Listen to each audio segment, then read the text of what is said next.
Hi, this is Tony Robbins. Welcome to session number 1, your hour of power. Listen, I'm very excited for what we're going to share with you because I'm going to be sharing with you today, fundamentally, what changed my life years ago and the fundamental thing I do with just about anybody.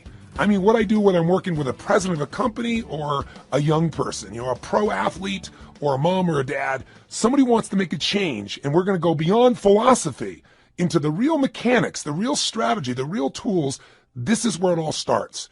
And to start this session, I'll tell you what I want to talk to you about. I want to talk to you about what's missing. Yeah, missing. What's missing from your life? You might say, wait a second, nothing's missing from my life, Tony. I'm on a roll. I'm here with you on the ultimate edge. I mean, my life is great. I'm just here because I like to improve a few things. Okay, I believe you. But if you're really honest, I bet there's something missing. And by the way, there's nothing to be embarrassed about that. We're so weird as a society. It's like we all want to be perfect. Something missing from my life? Nothing's missing. We try to cover it up even to ourselves. But I'll tell you how we know it. If you look around at most people's lives, there's this huge thing called stress. In fact, if you read interviews with people that do all these focus groups on politics, on business, on products, the number one emotion experienced by people in North America today, you know what it is? Anxiety. Not fear. Fear's not so bad. If you get fearful, your whole body kind of gears up and then something happens. Either you were fearful and you were right and you have to deal with the problem, or many times the situation gets resolved and you go, man, I was fearful and I didn't need to be, and the fear's gone. But anxiety is an emotion that most people carry with them every day. It's that feeling that never goes away. It never ends. It's a feeling that, man, if I don't run home and take care of all those emails and everything else, it's like it just gets piling up. It's more and more and more. It's the feeling that you never completely win, that you can't let go. Maybe that you can't even fully allow yourself to enjoy, much less just achieve and succeed. See, the goal of this first session of this hour of power is to get you not just to realize how extraordinary your life is and appreciate what you have, but also to decide on what you want and to make it happen by making the shifts inside yourself that are necessary. But to make that happen, you're going to have to recapture what's missing. Not only what you want and what you need, but if there's one thing missing from most people's life today because of the way we live and technology, it's time. I mean, think about it. Not just time, but time for yourself. Time to actually feel. Time to not just react to the constant stimulus. Time to sit down and dream or decide, this is how I want my life to be. This is what I'm committed to. This is how I'm going to live from this day forward. See, most of us are so caught up in making a living and reacting to the Crackberry or your iPhone or another set of emails or someone who's interrupting you in the middle of a conversation to take an email, on their phone, or the buzzing in your pocket or the stimulus of 1,000 channels. All of this set of triggers, all our normal business demands we have from our families. We want to take care of our families. We want to make a difference in the world and be the strongest we could possibly be. We want to achieve and succeed and be happy. And oh yeah, by the way, we got to deal with terrorism, economies that go up and down. And wow, what happened to that stock market? What happened to that real estate market? Or man, that subprime crisis. Ooh. Or, what's happening in my business? There's all the normal stresses of the environment.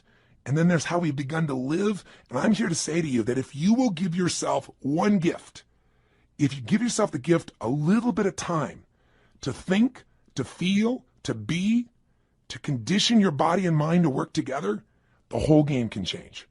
But if you don't, you can succeed like crazy. You can make it all happen and you can still feel empty. Have you been there? Where you made everybody else feel good and you were a super dad or mom or a business person and, it's all there, but you still got stress? And don't get me wrong, I'm not saying you're not going to have stress in your life, but I'm saying there needs to be some time for you. Do you agree with me on this? So if you do that, you can make this psychological shift that changes life, the mental shift, the emotional shift, and the physical shift. Because after all, what are we talking about here when we talk about an extraordinary life? Let's remind you, what creates an extraordinary life no matter what's happening in our life? It's this psychology. And by the way, are you experiencing extraordinary life? Are we living in a world of extraordinary life? Extraordinary resources, yes. But depending on where you live in the world, if you live in the Western world or, quote, the modern world, what you see mostly is stress. I actually live all over the world in 4 different countries. But my primary residence, where I'm from originally, is the U.S. And here in America, we're 5% of the world's population. but we consume 80% of the world's cocaine. I mean, that tells you something's missing. When you got to coke yourself up, drug yourself out, hype yourself up with more caffeine, distract yourself as much as you can with your iPod, your music, anything to just change your state, it's because there's some level of fulfillment that's missing. Don't get me wrong, all those things are wonderful, but they've got to be things that we don't rely on to be alive. Would you agree? You know, kids today are 10 times heavier than they've ever been. And when I say 10 times, I'm not exaggerating by much. We have more obese people in America and frankly in the Western world than any time in human history. We're not exactly starving for food. We're starving for wisdom. We're starving for fulfillment. We're starving for the emotions that we want. And so most of us turn to drugs. And it isn't always a medical drug or even an illicit drug, but rather it's the drug of food. It's the drug of distraction. It's the drug of alcohol or cigarettes or something to be able to just kind of cope with the stress that's in our life. But that doesn't mean we have a better life. It's just a break for a moment. And then we re-enter that same world. Part of my goal here with you in the Ultimate Edge, and even in the beginning of this session, is to set up a new game for you that you design, that you can win, and that you can condition into your system so that when things get crazy, bam, you can go there. And it doesn't require you to go to some external stimulus to feel that aliveness, or to feel fulfilled, or to feel at peace, or to feel your center. So my goal is to get you to develop a couple of simple habits, to make a few simple decisions, to take a couple of actions that will begin to create a momentum for your life that will take you to the point where you will stand tall and say, I love my life. This is what I've always dreamed about. I am not willing to settle for less than I can be or share or create or give in my lifetime. And I want to take advantage of this incredible time to be alive, and I want to enjoy it to its fullest, and I want to make sure I contribute in a unique way. And 500 channels of television with nothing on but infomercials, and 8 million different forms of computers and music and email and instant messages and beepers and cell phones and remote access to the internet, none of that's going to transform your life. Your life is going to change if you do nothing because life is changing so rapidly around you. Your body's going to change whether you want it to or not as time goes by. Your relationships are going to change. People are going to die. People are going to pass on. People are going to change their beliefs and values. Everything in your life is going to change. You don't have to work at change. Change is automatic. Progress is not. To get the edge, you have to decide that you're going to make progress in your life. You're going to have to decide that you're not going to be one of those people just drawn by the river, and you also can't get off the river and just sit on the side because life keeps moving. You got to step in the river and you got to direct your course by knowing what you want for your life. Now, why don't most people do this? Because most of us are so stressed, we never take time for the thing that's really missing, time for ourselves. I mean, what's really missing is we don't ever contribute to ourselves. We're so busy taking care of our children and worrying about our spouses and our friends and making sure at work we're accomplishing the tasks on time. And the last person who gets taken care of is us. And we live in a society that's supposed to be so selfish, so many people talk about, but the truth of the matter is most of us are working so hard to make sure everybody else is happy that we aren't happy within ourselves. And so I want to talk to you about what's missing. Time for you. I mean, when do we really stop and feel? I mean, really feel, remember who we are and what we're about and what we want from our lives. Most of us never find that time. And so what happens to most of us is since we're constantly in the action of doing, you know, the old phrase, we're not human doings, we're human beings. It's kind of corny, but it's true. We don't take the time to be. And so what occurs is, out of the stress of doing, constantly competing, trying to make sure we achieve, we contribute, and take care of the family, and we make everything happen, most of us to survive look for a way to stop and distract ourselves. And so we drug ourselves. And the drug isn't always regular drugs. We don't call it drugs. We call it food. Because you eat enough of that stuff and load up, guess what happens? All of a sudden you relax. You know, especially if you overeat, all that blood rushes into your stomach, you know, and you start to breathe again. Do you ever notice when you're going, go like this, you're not breathing very much? That creates just a bit of stress. And some people, that's not enough. They get CNN and then they're working on the internet simultaneously and they're getting a conversation on the other side because they figure if they can keep enough things going in their head, they can forget about all the stuff that's stressing them. You know, they don't even care about what's on the television. They don't really care about what they're surfing on the net. They just need an escape. But you know, you'll never escape your way to fulfillment. You'll never escape your way to joy. You'll never escape your way to an extraordinary life. The only way you get that is by deciding what that means to you. What is that extraordinary life? What is that fulfillment? What is it you want? And that's got to be a process that is consistent, not something you do once in a while when you got a birthday with a zero on the end. Not something that you do, at New Year's where you sit down and go, all right, I better look at my life, see how I'm doing. All right, let's make some resolutions that I know I'm going to break within the week. And then I'll check in on them maybe a year from now, next New Year's, and see how I'm doing. That's called recipe for failure. Do you think most people in life are fulfilled? Or are most people in life stressed? Now, let me tell you, stress is a code word for fear. See, when somebody says they're stressed, that's because they don't want to say I'm fearful. You go, no, I'm just stressed. I have all these things to do. Well, why are you stressed about it? Well, if I don't get them done, if you don't get them done, what? Well, then everybody will be upset. Well, what if they are a little upset? Well, then I'll have failed. Well, if you fail, what does that mean? Well, you keep on digging. If they fail, they feel like if they failed, then they're worthless. If they're worthless, they won't be loved. Stress comes from making things more important than they really are. And most people in life are spending all their time majoring in minor things. They're putting all their focus, all their energy, all their attention on responding to the reactions of the moment, rather than stopping in that timeless place of who you are and saying, gosh, what is it that I really want today? What do I want to create? Because I got to tell you something. Everything in the outside world, everything around you that you like or dislike, that's stressing you or that you're thrilled about, was first created on the inside. Everything that you're experiencing in your life, your relationship, the way your kids are, your job, your opportunities, it all started with decisions you made in your head. Decisions about what to focus on, decisions about what things were meaning, whether you should be upset about it, or whether you should learn from it, whether this is a challenge, an opportunity, or a crisis. And the decision about what you're going to do, these decisions are shaping your life. You got to understand, getting the edge simply means this. 80% of success in anything in life is psychology. The ability to manage your mindset, your ability to find the opportunity in any situation. This isn't stupid positive thinking where you just sit around and, go to your garden and say, there's no weeds, there's no weeds, there's no weeds, there's no weeds. I don't believe in that kind of positive thinking. It's garbage. There's weeds there and you got to pull them out. But you got to have enough intelligence, enough psychology to say, I'm not going to see it worse than it is. Because, people say, I'm skeptical, I'm pessimistic. Oh, garbage. You're fearful. If you say you're skeptical or you're pessimistic, what you're really saying is, I'm afraid of being disappointed. I don't want to get my hopes up. I don't want to look naive. So I don't want to be hurt again. But I got news for you. If you're going to have an extraordinary quality of life, if you're going to get the edge in life, where the passion and the juice and the joy and the fulfillment and the happiness and the love and the family is, where the Quan is, like Jerry Maguire talked about, right? Where you got it all. You got the love, the respect, the connection, the contribution, the money, the fun, the fame, the whatever. Whatever your definition of the ultimate level of life, that edge comes when you master your mind and your emotions. But you know what? 20% of your success is mechanics, and they do play a role. And sometimes our mechanics are getting in the way of our psychology. Sometimes we've structured our life where there's no time to think or be. So you say, okay, if you ranted and rave, what am I supposed to do? All right, you start to kind of say, I should take some time for myself. Where am I going to find that? I got to get up. I got to take the kids to school. I got to make it to work. I get it all done. I come back home. I got to pick them up. We got to take them to dance lessons, to soccer. Well, then I got to work on my homework. Then I got to answer all my emails. When am I going to do this stuff? Stop. We all get what we have to have. That's it. The most basic principle getting the edge is for you to understand and for me to remember, for all of us to remember, we all get our musts, we don't get our shoulds. Everybody's got a list of shoulds. I should take time to work out. I should take time for myself. I should actually go on a diet. I should make more calls. I should just allow myself to listen to some music and meditate a little bit. I should do my taxes. But most people doing this stuff, they just what I call should all over themselves. You don't want to should all over yourself. Here's what's true. What you must do, what you believe is a must, happens.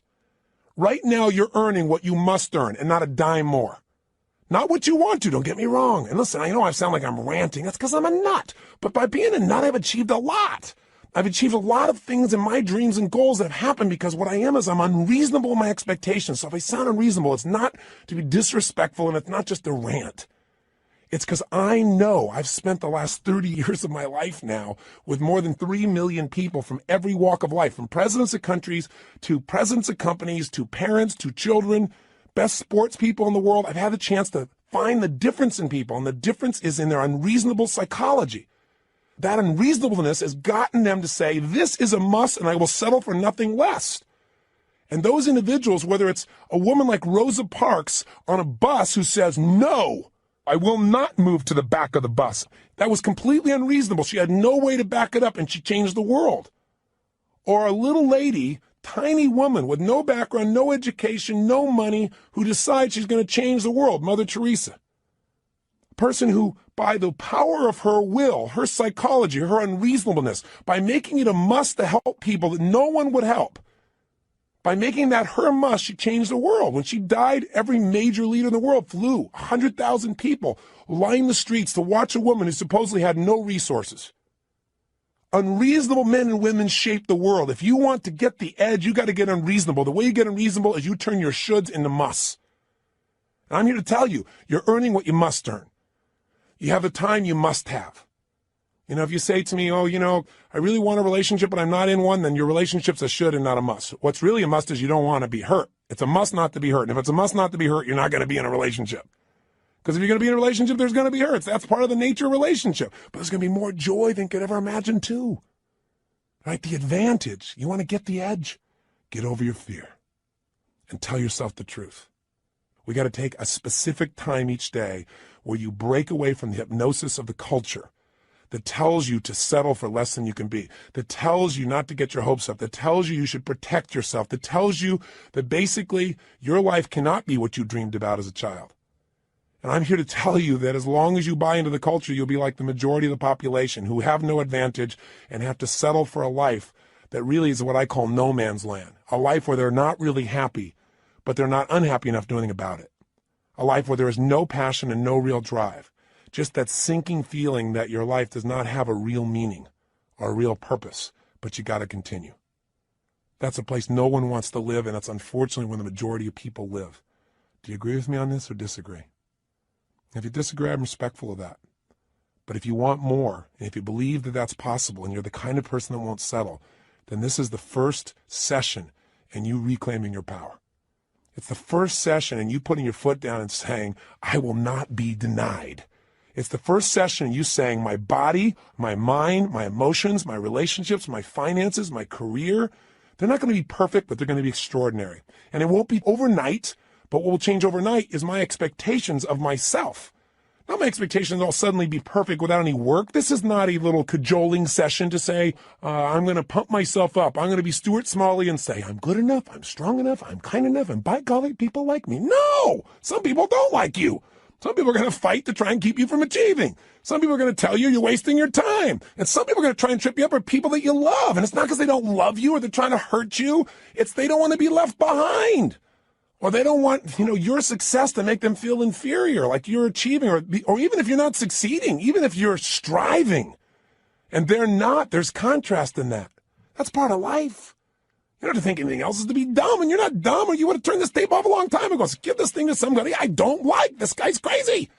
I am a little crazy, but you got to be a little crazy. You got to be a little different. You got to be a little weird in your expectations of the rest of society, because if you agree with everybody else, you're in trouble. Somebody told me a long time ago, find out where the masses are going. Go the opposite direction. Your chances are better. You don't want to be part of the hypnosis of a culture that settles. Not if you want the advantage in life, not if you want the edge. And again, the edge is living life on your terms. It doesn't mean the edge over something or someone else. It means living at the level of life where life is fully worth living, where that meaning is there. So how do we do this? What do we need to do today to start this process? Well, the first thing we've got to do is understand what creates that extraordinary life. And we've already identified it. An extraordinary life does not come from more money, because lots of people have lots of money and they're still miserable. They're unhappy. They're unhealthy. Their relationships are weak. And there are people who have no money whatsoever who are totally happy and fulfilled. It's not coming from having a great relationship. That doesn't give you extraordinary quality of life. How many people have an incredible person who loves them totally, but they don't feel loved? Or they feel loved by them, but they still feel like their life is meaningless or worthless because they haven't achieved enough. They haven't done enough. Their body's not strong enough. Their kids haven't accomplished enough. See, it's not going to come from money. It's not going to come from relationship. It's not going to come from your job. It's not going to come from getting a raise. It's not going to come from anything but you finally stopping and understanding that the quality of your life is in direct proportion to the quality of the emotions you're in on a daily basis. If you live in frustration, if you live in resentment, if you live in anger, if you live in rejection, if you live in self-pity, if you live in those emotional states, the quality of your life, no matter what happens, no matter how much money you get, no matter how many people think they love you, no matter how much you achieve, will be worthless. If you live in a space of gratitude, if you cultivate the emotion of passion, if you cultivate the emotion of excitement, of love, of compassion, of drive, of hunger, of ambition, of appreciation, of grace, of humility. In those states, it won't matter what happens in your job. It won't matter what challenges come, because they're going to come. I mean, it's only a matter of time. You'll have another one soon. We all got problems. Problems are a sign of life. And the way we deal with them determines the quality of our life. And the way we deal with them is, where do you spend your time emotionally? Where are you? That idea of an extraordinary life only comes from an extraordinary psychology, which is a mindset that allows you to find an empowering meaning in whatever life gives you. I mean, I meet people all the time that are so upset over the littlest things. And you meet somebody who's terminally ill and you don't even know it. You don't even know. You find out later on from somebody else. They're so happy. They're so excited. You talk to them and say, how do you do this? And they say, listen, to me, it's not how long I live. It's how I live. I'm here to live fully while I'm here, while I'm alive. I'm going to get upset about little stuff like that. I have a friend that was shot down in Vietnam, was locked up for 7 years. His name is Captain Jerry Coffey.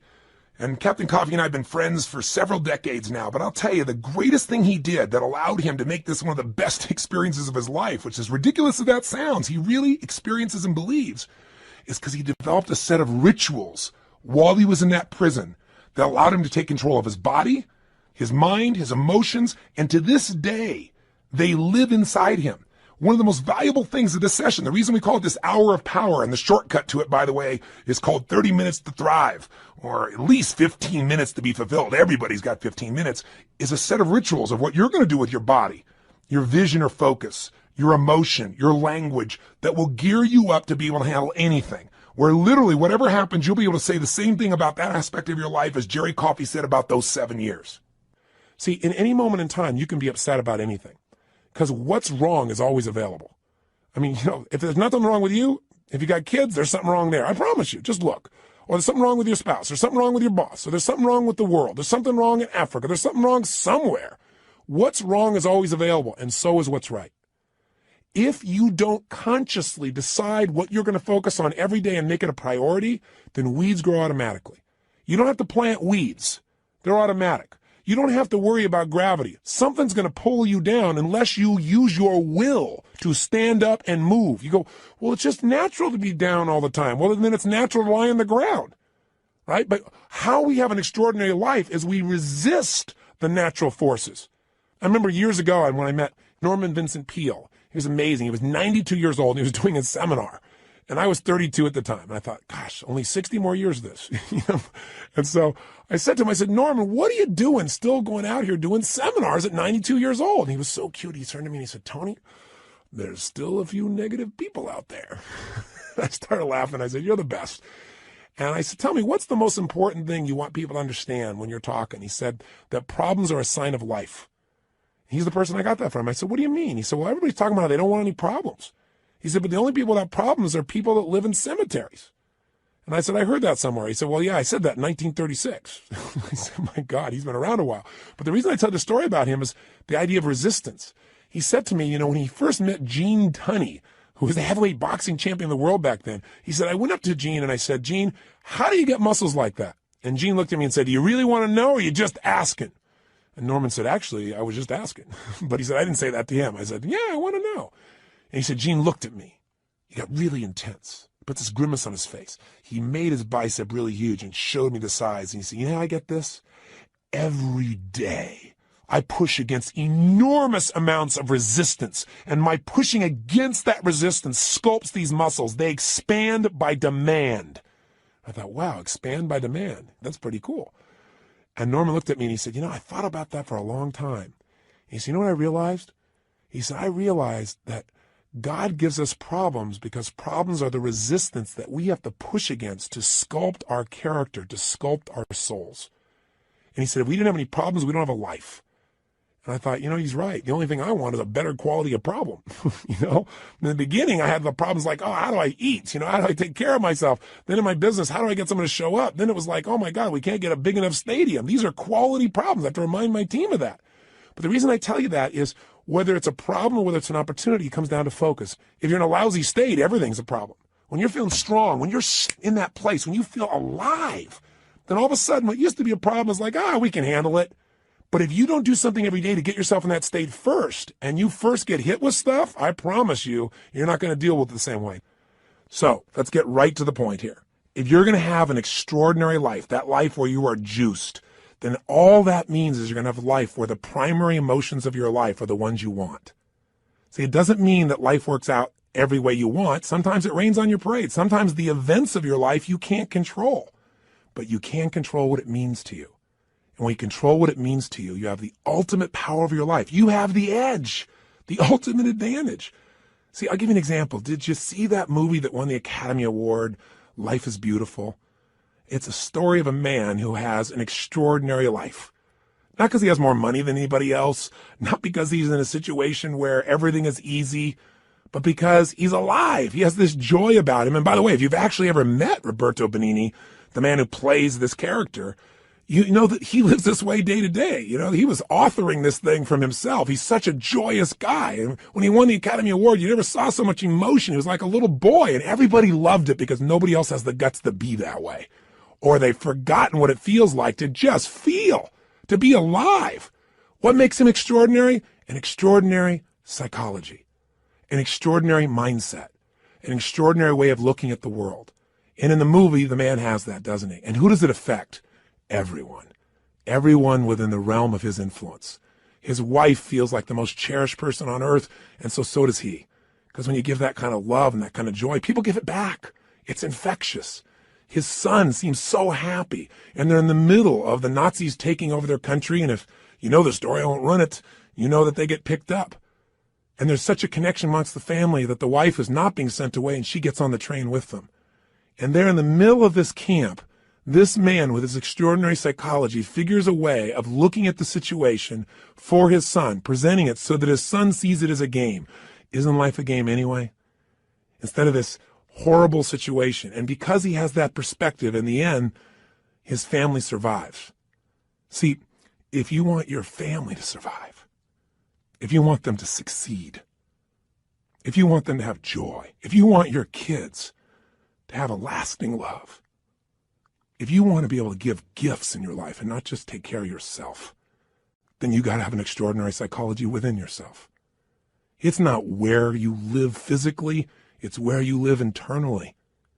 There are two worlds, the inside world and the outside world. We can't totally control the outside one, but we have absolute control of the inside one. But you know what?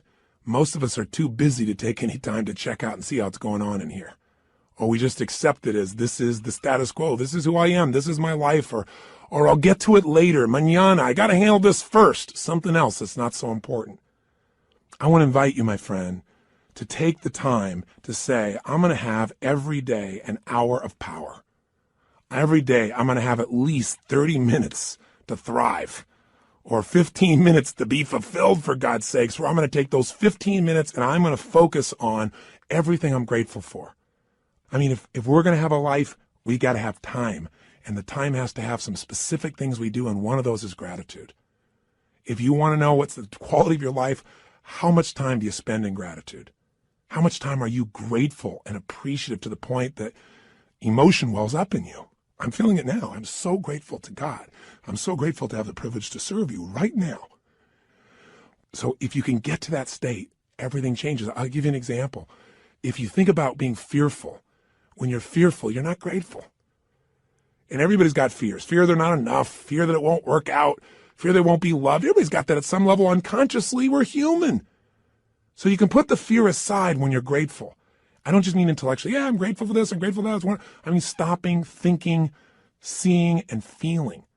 So I'm going to walk you through a system that includes gratitude. Every day of our life, we got to have a vision.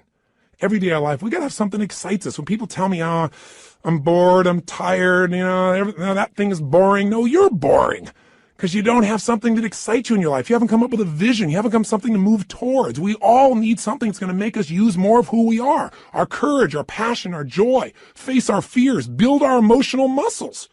But you don't build emotional muscles when you do the same thing day after day after day. What you get is a life that's unfulfilling. So we've got to have a vision. So every day I'm going to take you through a simple process that'll get you to expand your vision so you have a compelling future, that thing that makes you want to get up early. There's a reason. You got to have a reason.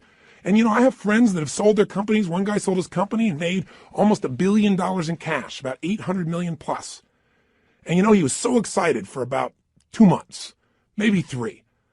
But you know what? After that, there's only so much time you want to sit on the beach by yourself because everybody else is working, and doing something and being productive. There's only so many cocktails you can take. There's only so many, movies you can watch. There's a limit to it. What he needed was a new vision. Anytime you achieve a goal, as you get close to it, you better set up the next one real quick, because otherwise it's kind of like postpartum. You were looking forward to that, baby, and now you got him.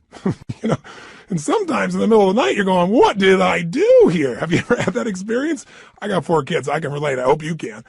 But you know what? You also have the experience on the other side of it. It's so wonderful. It's kind of like you got to have a vision for what your life's about now. Without a vision, people perish. And you got to have a daily vision that'll excite you. Otherwise, life becomes mundane. And there's nothing worse than an okay life.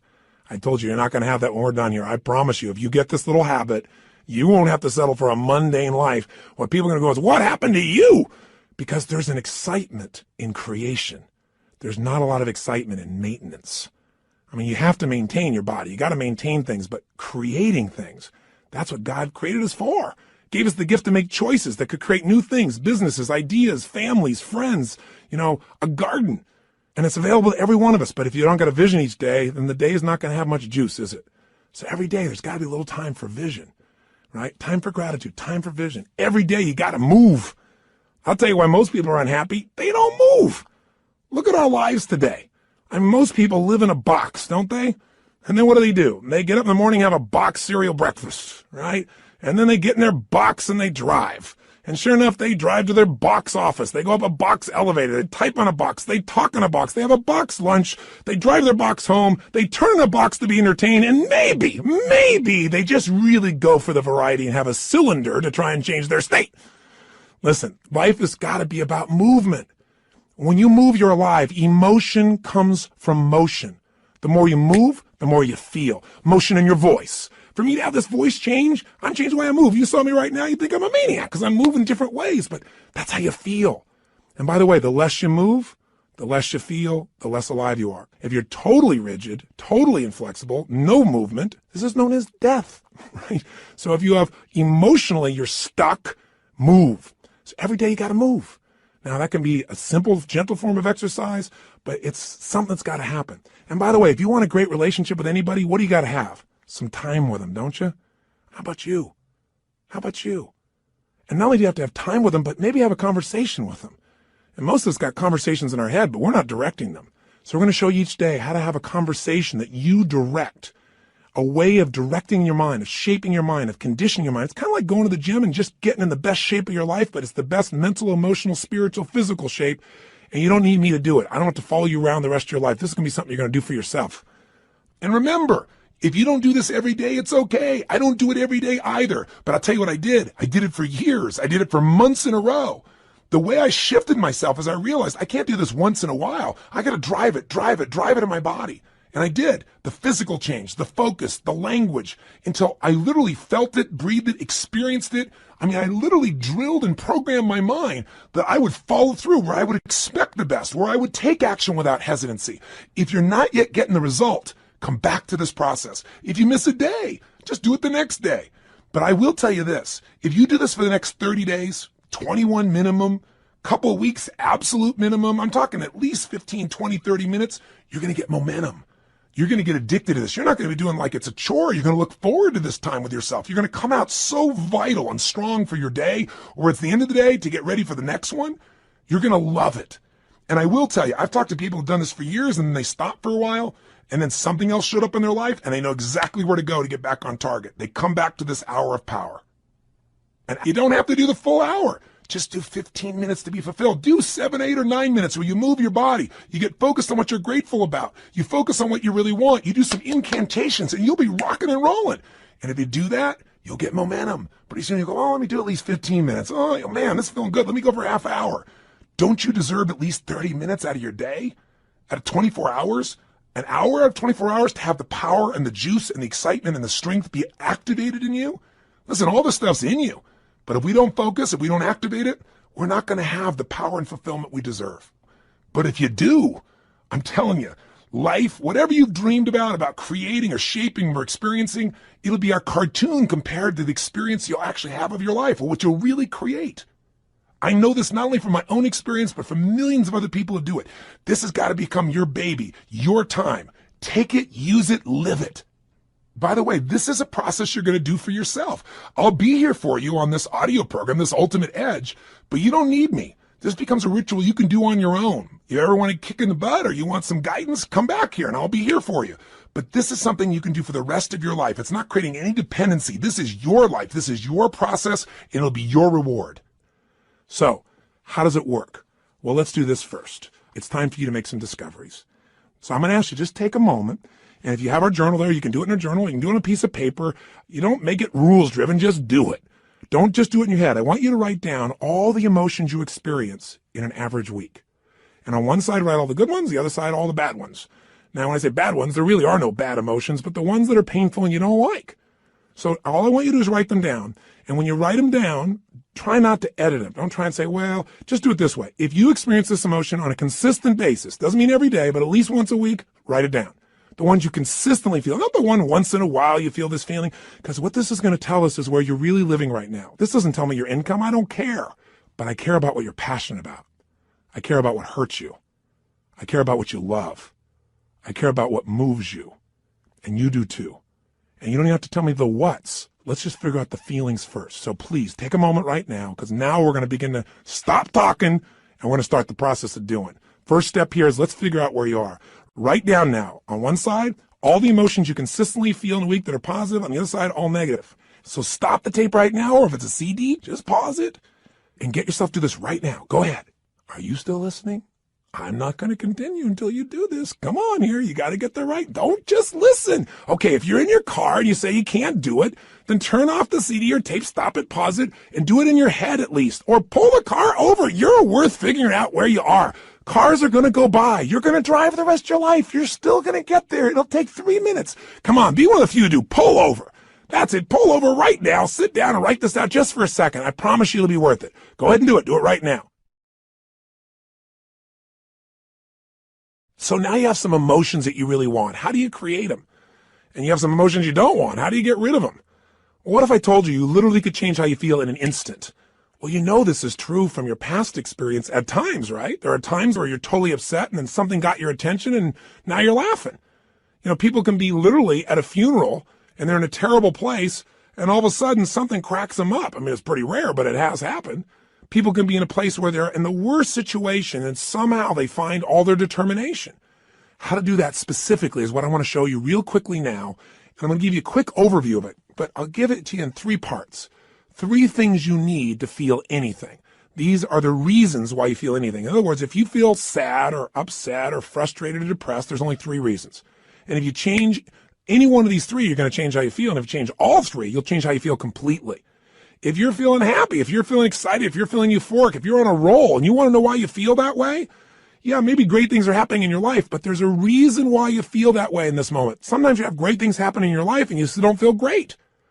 So how do you do that? There's 3 reasons. 3 things have to be in place for you to feel great. I call these 3 reasons the triad because there are 3 patterns that if you do these 3 patterns in your body in a certain way, you'll get a certain result, and it's like a recipe. You do one recipe, you get one result. You do another one, you get a different result. You get one kind of cake or another. So let's give you an example. I have an initial seminar, an immersion, where in one weekend, people get massive momentum to change their life. It's called Unleash the Power Within. It's a chance in a weekend to really step up and say, I'm going to transform it. I don't care if it's my body, my emotions, a fear, my job. It's time to do it. And we put people in an environment for 3 days of total immersion. That is a blast. And people come out transformed. That process, though, very often, one of the first things I'll do is I'll ask people, what do you really want? I'll take people in the audience. We got 1,500, 2,000 people in that type of program usually. And they'll say, oh, well, I want to make, $1 million. I want to make $1 billion. I want to help my kids get through school. I want to have more confidence. I want to lose 57 pounds. I say, okay, great. Why do you want these things? If you lost the 57 pounds, if you made the $1 billion, what are you going to get? And sooner or later they'd say, well, if I change the world, it'll make a difference. And I'll say, yeah, but what will that give you? And eventually say, well, it'll make me feel good, like my life had meaning. Or they'll say, if I lost 47 pounds, I'd feel more sexy or I'd feel more energetic. Or they'd say, if I made this money, I'd feel freedom or power or secure. Whatever it is you want, you only want it because you think it's going to give you a feeling. And the truth of the matter is you can have that feeling right now if you just change these 3 patterns I'm going to tell you about.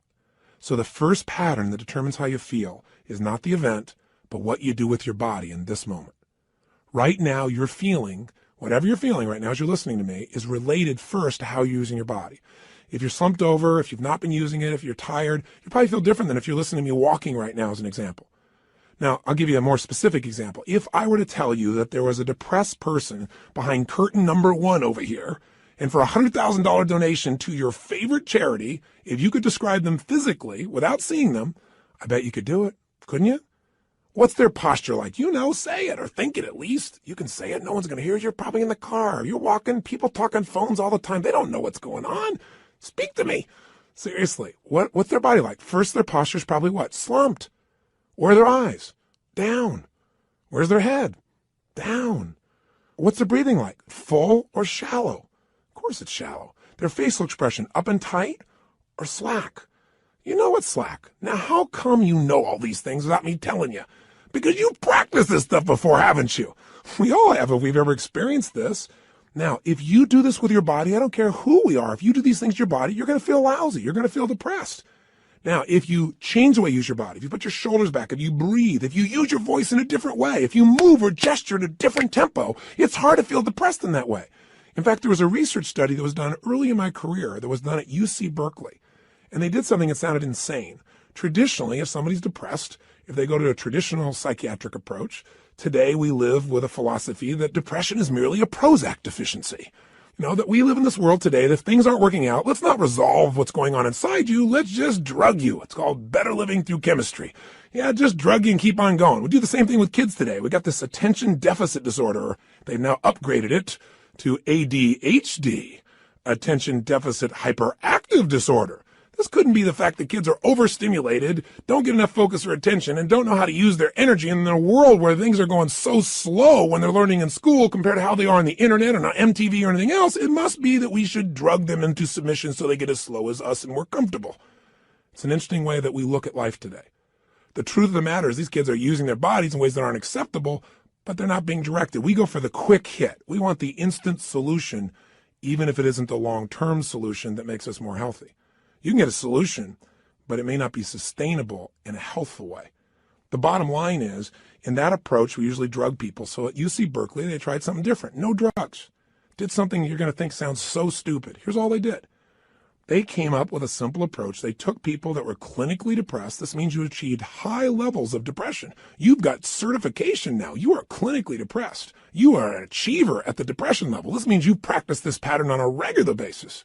And they took them, and by the way, I know I'm sounding obnoxious right now. I'm not trying to make depression sound like these people are terrible, because I felt it in my life a long time ago too, but I don't go there anymore because I know exactly what creates it. And I want to break the pattern of us thinking we're not in control. So please understand where I'm really coming from. But the point is, here's what they did. They had people come for 4 weeks, stand in front of this mirror that has 3 parts to it, and do one silly thing. Grin from ear to ear. And they had to make them smile for no good reason for 20 minutes. Now, when they're doing this, they had a grin so big that they created crow's feet on the side of the eyes. You know, that little set of lines, you're smiling so big? Now, interesting, they keep their shoulders back while they're doing this and breathe fully. You go, dumb idea. But what happened? Not a single person was able to remain depressed, including a woman who claimed that she was depressed even while she slept, which is one heck of an accomplishment. And you know what's interesting? At the end of these 20 days, many of them had no need for medication anymore, and that's all they changed. Only one part of what we call their triad. Just the physical part. That's how powerful it is. See, if you rise up, if you move up, if you use your body in a totally different way, you're going to feel different. Emotion is created by motion. See, we have 80 muscles in our face. How many of them are you using consciously? Are you doing anything different with your body so you can feel different? Or do you do the same things so you feel the same things? You look at your list you have written down there. That list represents a few patterns that you do in your body on a regular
They're waiting on me. Haters think they gaining on me. Sitting in purple rain and folding origami. Oracles surround me. Each one more astounding. Still handle my biz. Just got a channel climb up to the level. The damage I really can make is a trip. Doing figure eights.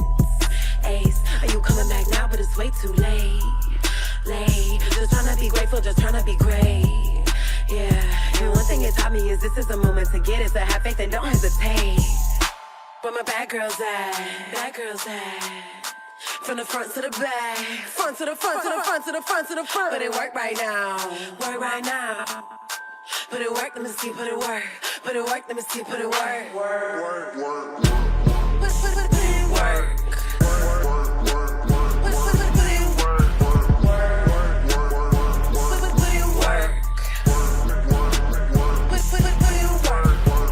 Never land, never let my feet touch the floor.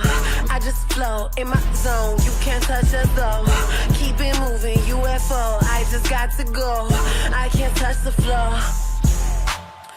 Take that, break that with a bit. Basis, and you don't even think about it. And whenever you do it, you're going to feel it. Some make you feel good when you do that. Some make you feel bad.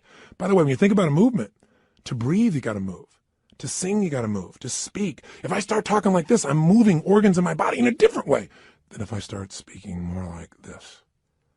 And I said, hi, I'm Tony Robbins, and I'm going to share with you now how to have an extraordinary life during the next 7,000 hours of this program.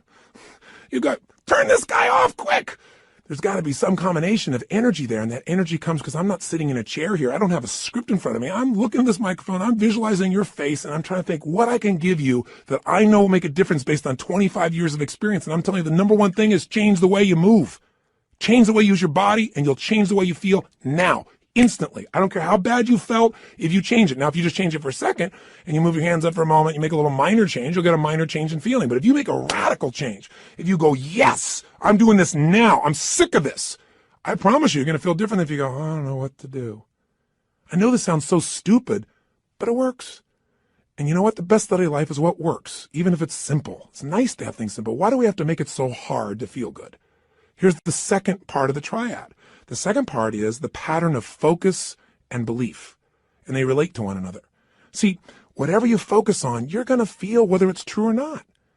Have you ever had an experience where somebody did something, or you thought somebody did something? Even better example. You heard, you thought, and you thought they did it to take advantage of you. And as you focused on that, you got angry or sad or hurt. And then later on, you found out you were dead wrong, that either they never did it, it wasn't true, or that wasn't their intent, and you felt bad about it, or you felt embarrassed. How can that be? Because whatever we focus on, we feel, whether it's true or not. Focus equals feeling, just like the way you move affects your feeling. See, right now, if I said to you, what are you juiced about in your life? What could you be excited about? If you really wanted to be excited in your life right now, what could you be excited about? Or what are you proud of? Or what could you be proud of if you wanted to be proud? Or who in your life do you really love? Who loves you? Think about it for a moment. Who do you really love? Who loves you?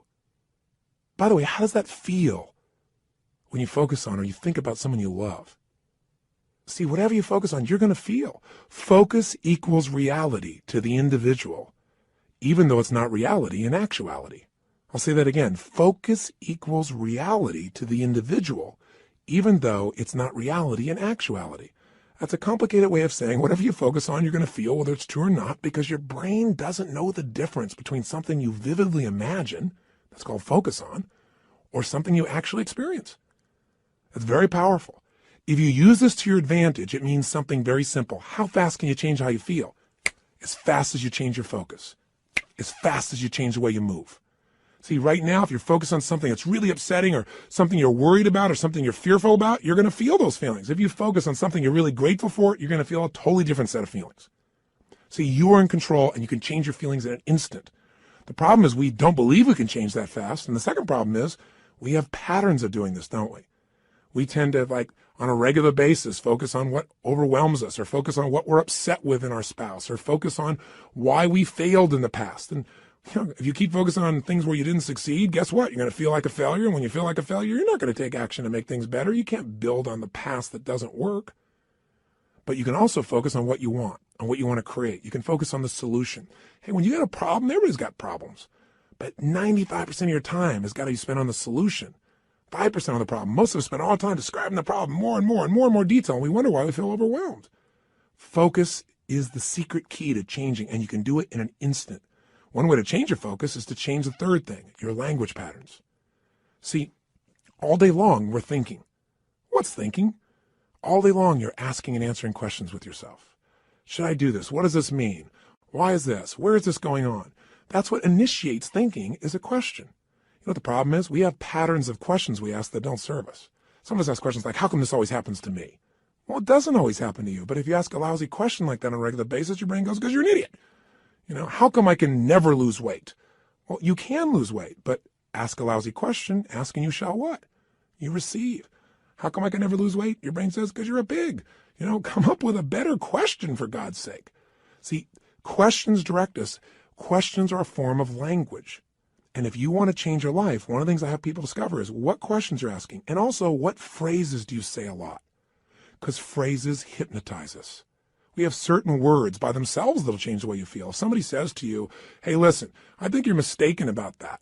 You might have one feeling. They go, you're wrong. You feel something very different just by the language. If somebody says you're lying, you have a whole different feeling, don't you? One word can change the way you feel when someone else speaks it to you. The words you select powerfully affect you. And I don't mean just being positive and doing the Stuart Smalley thing where you got positive self-talk, right? And you say, I'm good enough, I'm strong enough, and by golly, people like me. No, I mean noticing the habit of the words and the emotions they create. And then third part of language is the phrases that you say with such emotional intensity that you start to believe them. We call those incantations. An incantation is like, if you remember studying mythology, you know, a sorcerer would tell a prince over and over again a phrase over and over again with such intensity that he'd be hypnotized and he'd think that he was a frog. And so, of course, he was a frog. That's what he experienced. We experience whatever we focus on. We feel whatever we picture. We feel whatever we say to ourselves. We feel whatever we do with our bodies. Those are the three patterns.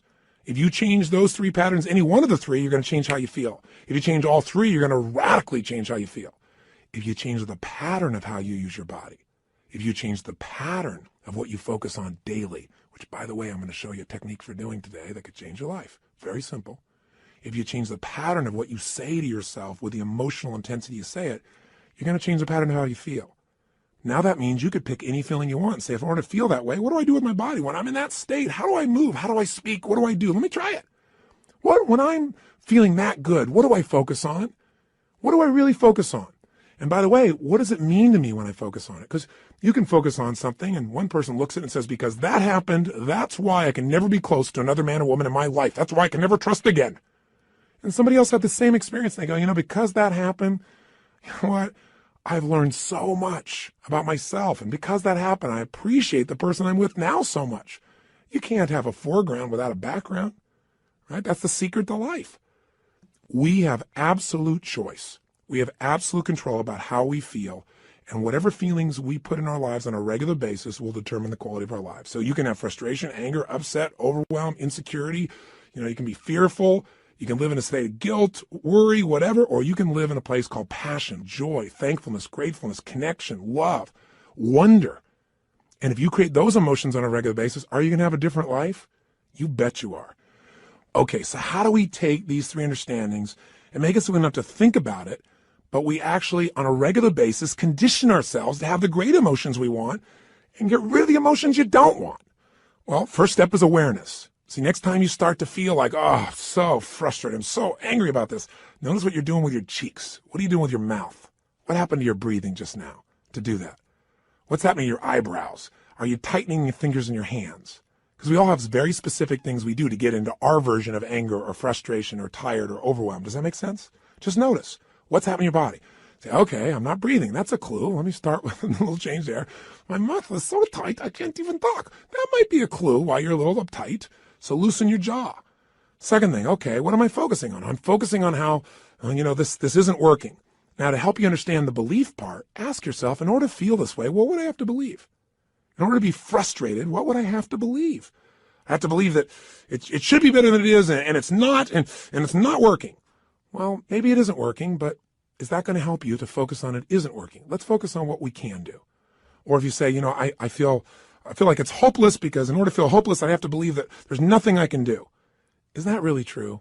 Is there's nothing you can do? Or are you just caught up in a state? Are you just caught up in a pattern? See, if you ask yourself, what do I have to believe to feel this way? It'll help you to break that part of the triad because you'll start to say, yeah, that isn't really even true. All right, so that'll help you there. Third part of awareness is to say, okay, what am I saying to myself? Why do they do this? How come they always do these things? Why don't they ever listen? Well, I'm asking a lot of lousy questions because they may listen sometimes, but I'm saying they don't. I'm saying it with total intensity. Of course I'm going to feel bad. Let me change what I'm saying. Let me change what I'm asking. How can I turn this around? What do I need to focus on to make this work? What's the truth here? Maybe I can't control it all, but I can control what it means to me. What does this really mean? If you just have that awareness and you break your pattern, you can get out of a negative emotion in a moment. Then you can say, well, how do I want to feel? To feel like that, what would I have to focus on right now? What would I have to believe? I have to believe, I can turn anything around. I may not like it, but I can make it happen. It's just another challenge that God's given me to sculpt my soul. Throw it at me. That's what this is about. Now, here's what you can do that'll make this part of your life. You make it a simple ritual. When you use the word ritual, some people think of something religious or something, hocus pocus. Rituals, a simple word for rituals would be habits. But I think rituals is better because every person has rituals, whether they know it or not. In fact, your rituals equal your results. If you look at your life and let's say your body is not where it wants to be, I promise you, whether you know it or not, you got rituals. What do? You start your day the same way each day. I'm sure you start your day by first going on a wrong walk or exercise approach. You eat really consciously. That's why you're overweight, right? Wrong. You may be starting off at Starbucks, and then you're going for that muffin, and then you're rushing off and not really taking care of yourself. And so your body never gets the right start. And what do you end up doing when you get to the office? You have a set of rituals. Whenever people are failing, they have rituals that cause them to fail to achieve what they want. Listen, if you come home and the first thing you do when you go home is you go straight into turning on your email, and flip it on, or you flip on the news in the background, and you do all these different things. If the first thing you don't do, people have rituals in their relationships. What's yours? What's the first thing you do consistently each day when you go home? I know every day's different, but there's some overall patterns, aren't there? People who have a great relationship have a very different ritual than people that don't. There may be people that love each other, but there's no passion because what's the first thing they do? Their ritual is come home, hey, honey, a little kiss on the cheek, and then boom, go straight and turn on the email. Or boom, go and turn on the news or something in the background. Or say, I got to go take a break right now. They don't connect. They don't have some ritualistic way to connect that produces energy and excitement or playfulness or fun. You meet a couple that are really in love, they have fun things. The first thing I do, and I'm not saying we're the ideal, but this is the weird thing we do. I come home, the first thing happens, the door closed, I go, Lucy, because I remember as a kid watching Lucy and Arnaz, and sure enough, I love Lucy. My wife is a crazy mofo. My wife is a crazy nut, right? That's why we're made for each other. And it creates a different tone, a different energy. And then oftentimes we do different things, but all of a sudden I'll say, where are you? And she'll hide. Or she'll come running at me, we haven't seen each other for years, playfully, we hug and twirl. We do this stuff all the time. I'm making this up. People go to my personal assistant very often, and the most common question she tells Sage and I is, I've seen them in the seminars, I've seen this environment. They're not like that really all the time, are they? That's how bad our society's become because most people's rituals do not produce playfulness. They don't produce passion. They don't produce sensuality or teasing or flirting. It happens with somebody at work, but maybe not with the person you're in love with at home. See, rituals shape your life. So what this is about is discovering a set of rituals that'll make you stronger for every area of your life. But I want this also to become kind of a trigger for you to say, okay, if I'm not thrilled with a certain part of my life, what's my ritual in that area of my life? What are my financial rituals? Is it avoidance? Do I really get focused on it? Do I pay attention to it? Because if it's not working, you got the wrong ritual. Find someone who's succeeding and find out what they do differently and do that, and your life will change. That's the essence that we're starting with. So we're going to give you a simple, fundamental ritual we call the hour of power, or 30 minutes to thrive, because everybody's got 30 minutes, or at least 15 minutes to be fulfilled. So what does it look like? Here's what it is simply. At the end of the session, there's another CD you can actually take with you on a walk. You can go and make this process happen, and I'll guide you through it in case you forget how this works, but it's pretty simple. It has 3 parts. Here's what you're going to do. The first step is that you want to make sure that the moment you wake up in the morning, there's no hesitancy to get up. So you start to train your body, which is training your mind. Remember, your body and mind are linked. Whatever you do with your body, it's going to affect your mind. You want to train your body to jump out of bed immediately with energy, without hesitancy, and to start moving. Because remember, emotion comes from motion.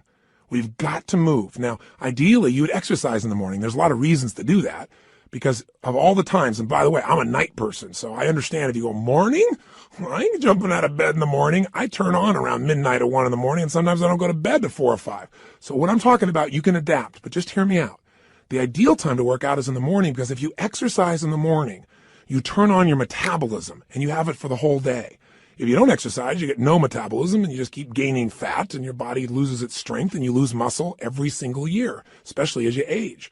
But if you can train yourself to do that in the morning as the first thing, even if you have to get up earlier or go to bed slightly earlier or just take 1 hour less sleep or 30 minutes less sleep or 15 minutes less sleep, if you can do that in the morning, you turn on the metabolism, but you also turn on your emotions. Movement and breath are the first phase. So what you're going to do, have your shoes beside your bed.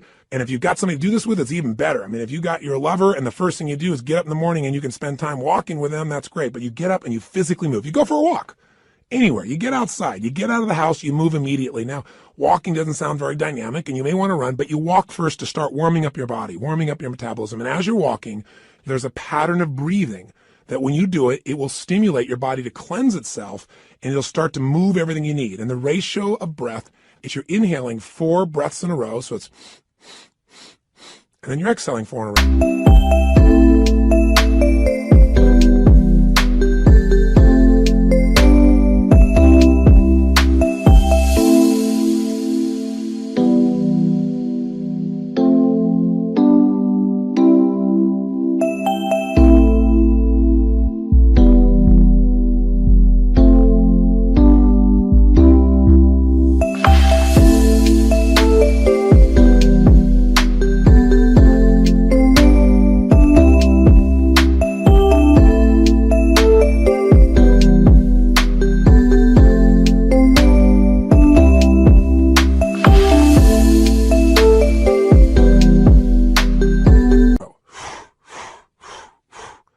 As you're doing this, you're actually going to be tapping fingers. You'll be doing this same pattern again and again.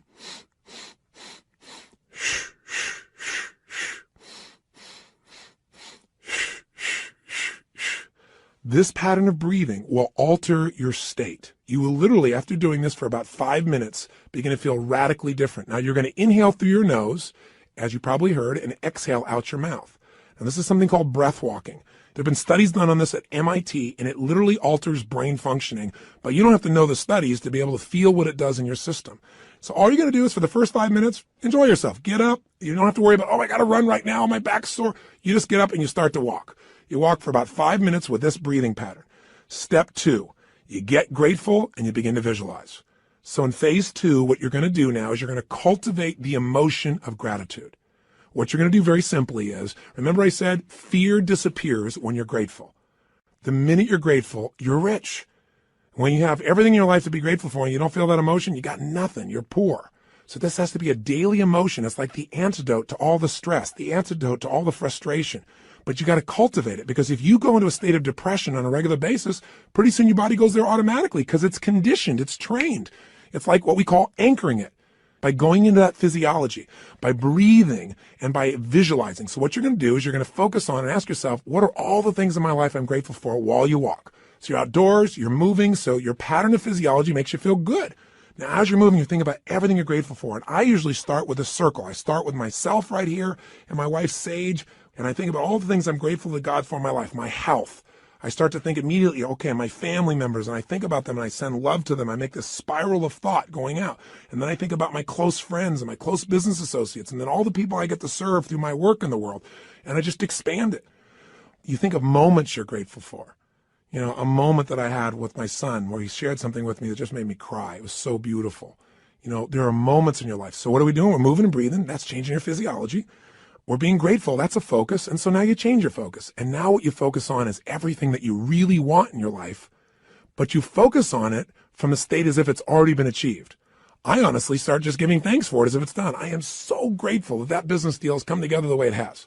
So what I do is I begin to see it as if it's already done. Because remember, your brain can't tell the difference between something you vividly imagine and something you actually experience. So I see it, I feel it, I think about it, I feel the emotion as if it's already achieved. The more you can program your body and your mind and your emotions that something's achieved, your brain can do things you're unaware of. And if you focus on what you want continuously, you'll move towards it. Whatever you focus on, you move towards. Most people are focused on what they're afraid of. So as an example, when somebody's out of control in a car, they immediately look at the wall they don't want to hit. And of course, as they look at it, they steer right into it. The same thing happens in life. Wherever you focus, that's where you go. Don't focus on what you fear. Focus on what you want and make it real. The more certain you are that what you want can happen, the easier it is for your brain to figure a way. When you say this is important, your brain starts noticing anything that'll get you to what's important. And if you believe it's already happened, you know enough about life that when you have that kind of certainty, your brain will find the way.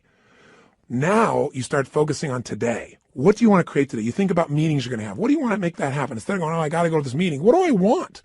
Most people think about what they have to do. Think about what you want to do.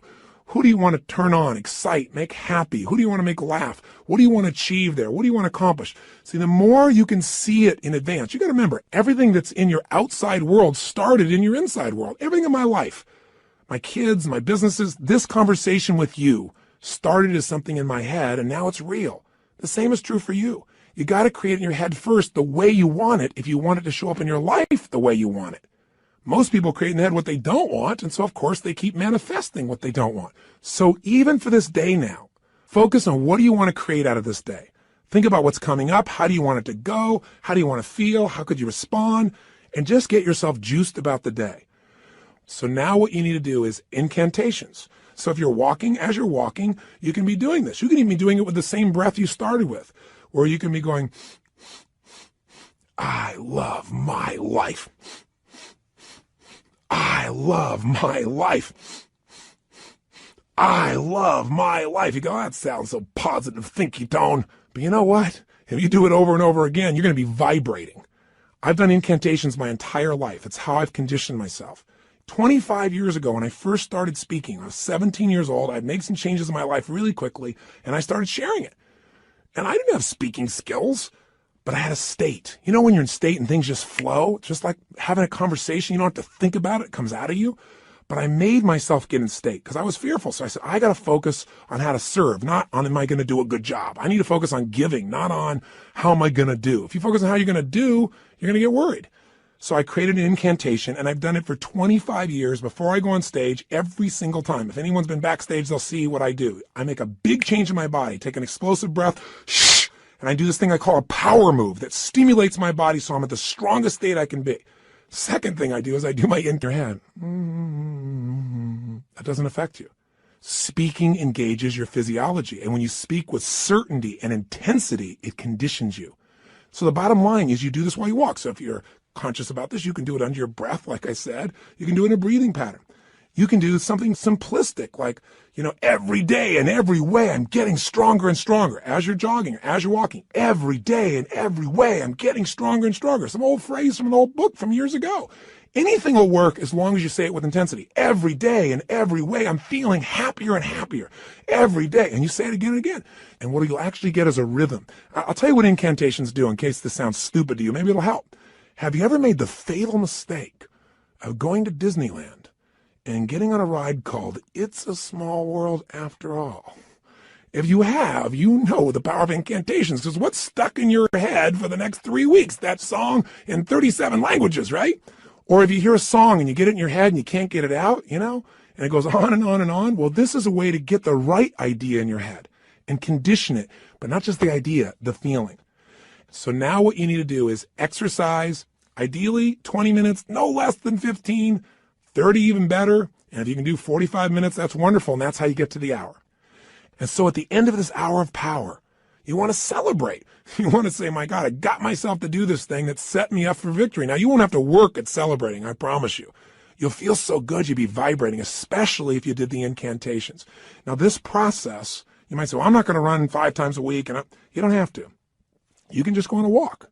And you can do this process, this hour of power of focus, and you can spend 10 minutes on gratitude, 10 minutes on visualizing, 10 minutes on what you want to have happen today, and do it in 30 minutes.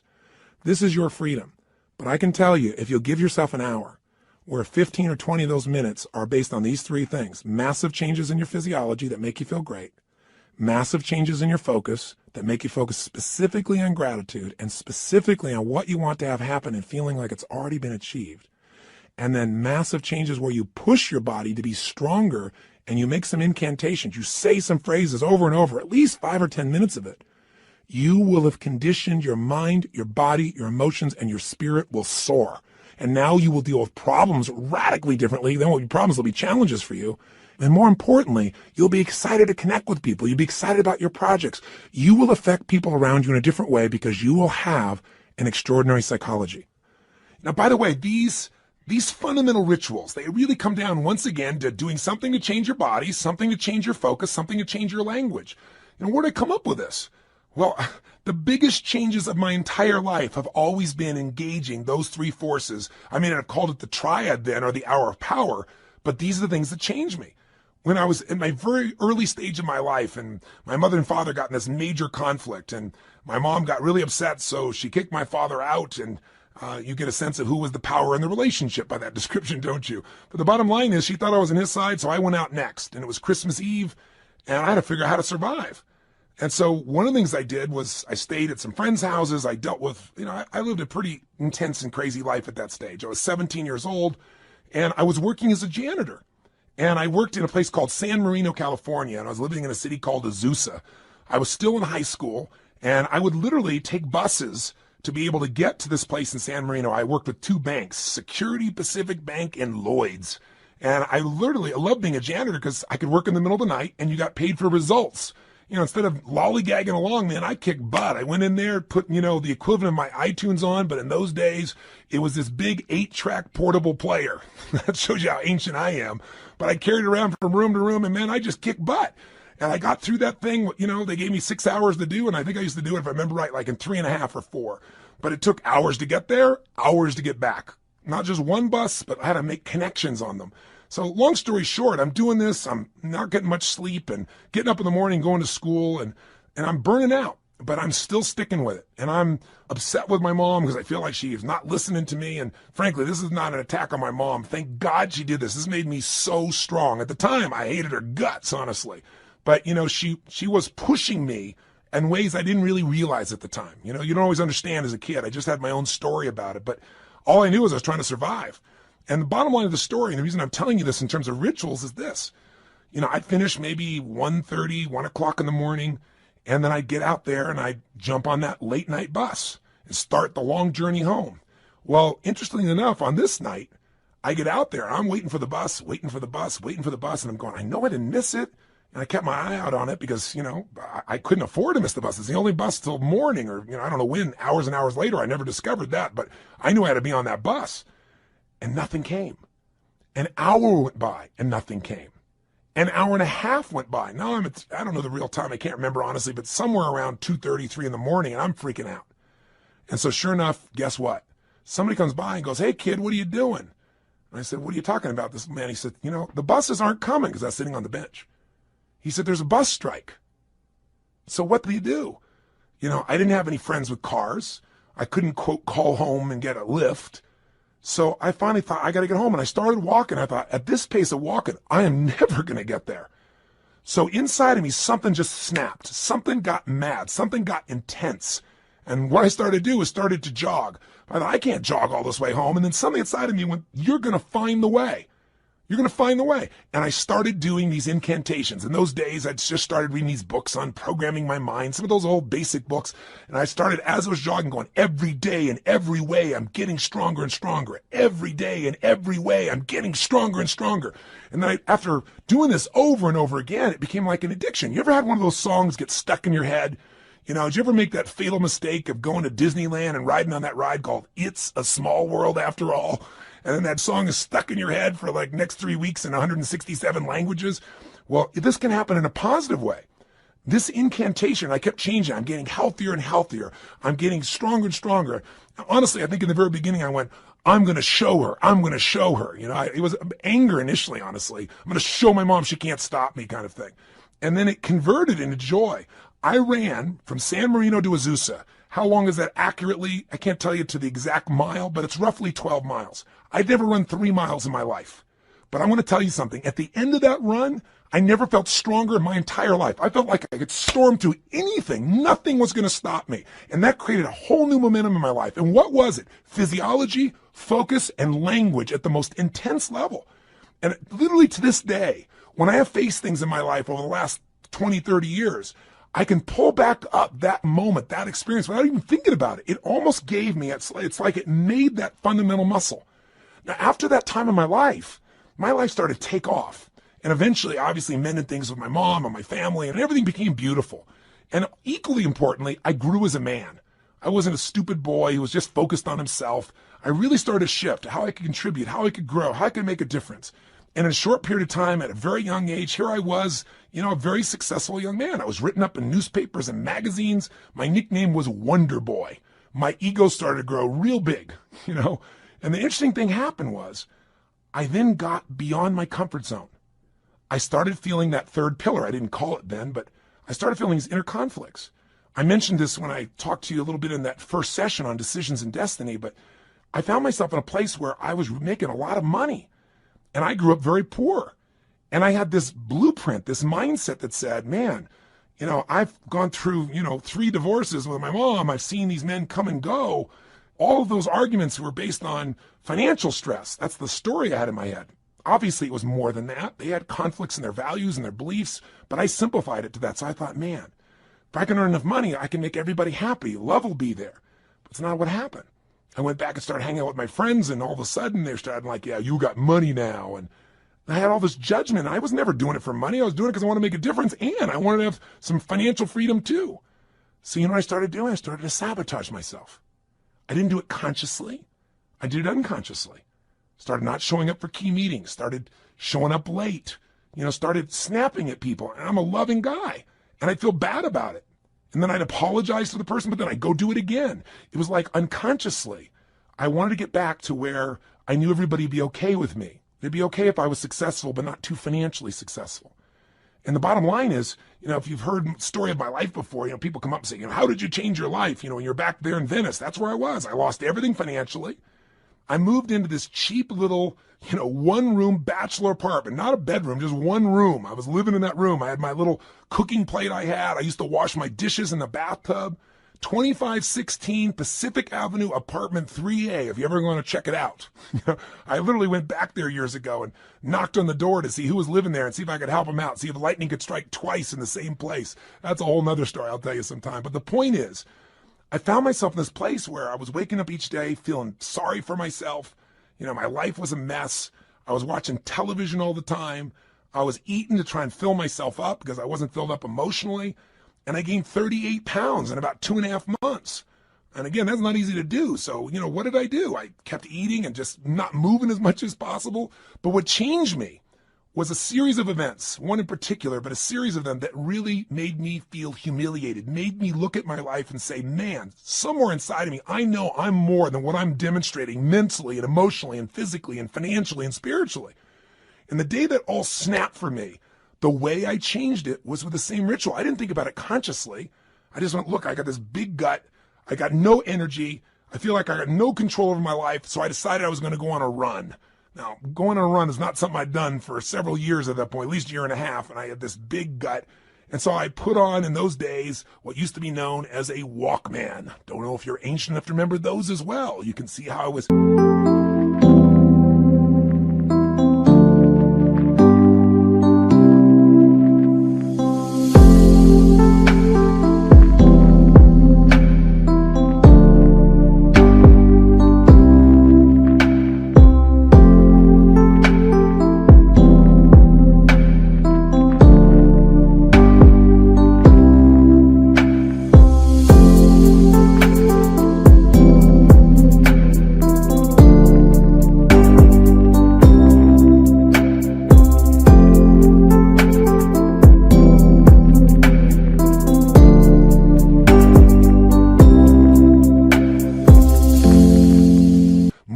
tracks all the way into the Walkman, this giant little device with a headphone.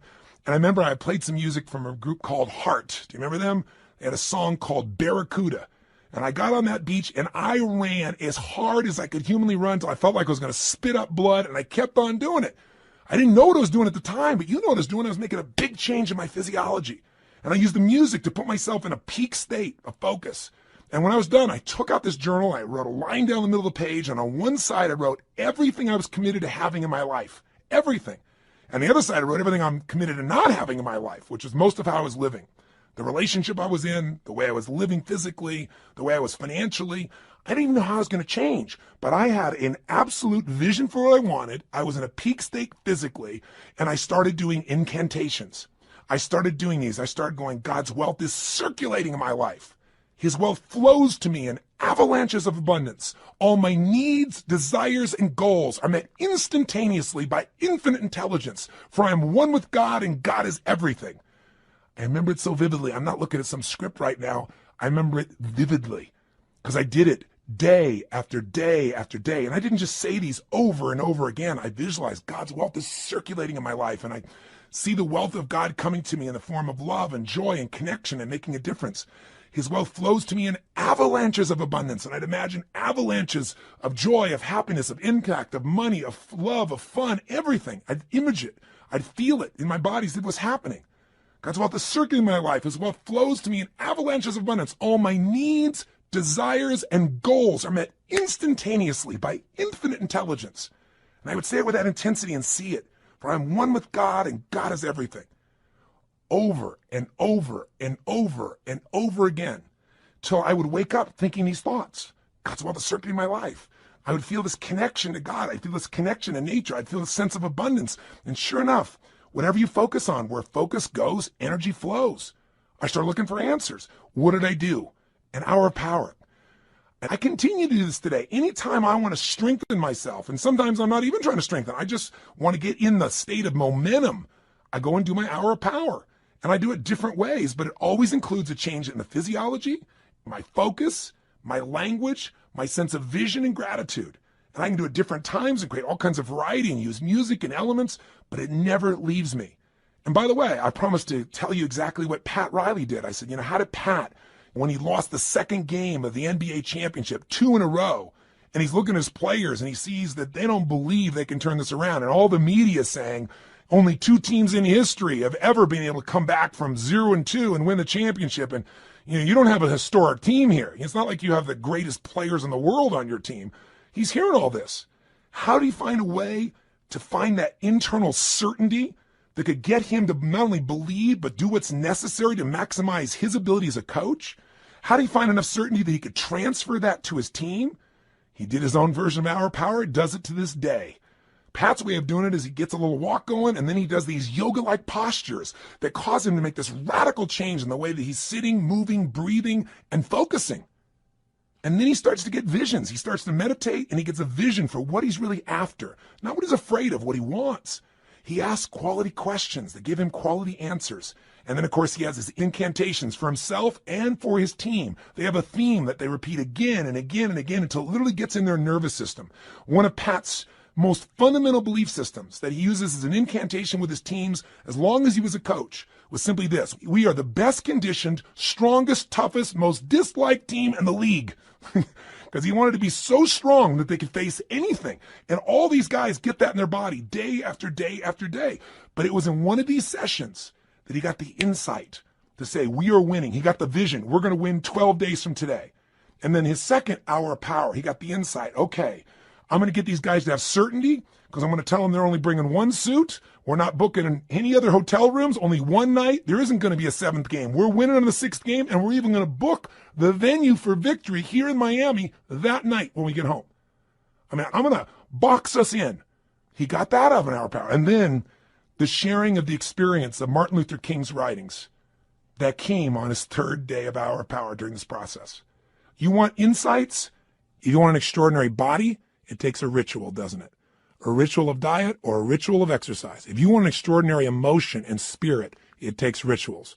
One of those that you might want to add to this hour of power is prayer. If you believe in prayer, this is it. This is a form of it. Maybe the greatest prayer is not asking for things, but saying, thank you. Thank you, Lord. getting in that place on a daily basis for no less than 15 minutes to fulfillment, and ideally the hour of power, will change your life more than anything else. And if you did it for 6 months, your life will never be the same. Because all the research shows that if you even exercise for 6 months, you'll exercise for the rest of your life because it becomes physically addictive to you. If you get away from it, you'll feel pulled to do it. All you got to do right now is give it a week or 10 days. Do this with me for 10 days, and I promise you, you're going to get some momentum. And by the way, if you want to guarantee success, do it for 30. This process works. All you got to do is give yourself the gift of a little bit of time each day. Are you going to do it? Are you going to follow through? You bet you are. And I'll be with you each step of the way.